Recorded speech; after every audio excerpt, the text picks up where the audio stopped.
छुटी जई है बाबुली अंगनवा बलमु लई जई है गवनवा। छुटी जई है बाबुली अंगनवा बलमु लई जई है गवनवा।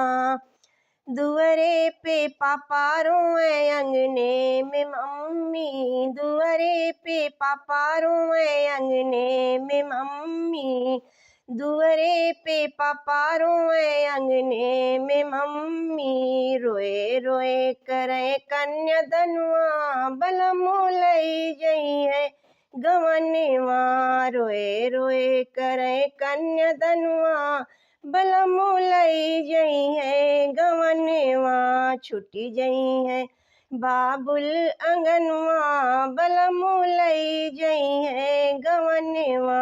छुटी जई है बाबुल अंगनवा बलमु लई जई है गवनवा। दुअरे पे चाचा रोए अंगने में चाची, दुअरे पे चाचा रोए अंगने में चाची, दुअरे पे चाचा रोए अंगने में चाची। रोए रोए करते मिलनवा बलमु लई जई है गवनवा। रोए रोए करथे मिलनवा बलमु लई जई है गवनवा। छुटी जई है बाबुल अंगनवा बलमु लई जई है गवनवा। छुटी जई है बाबुल अंगनवा बलमु लई जई है गवनवा।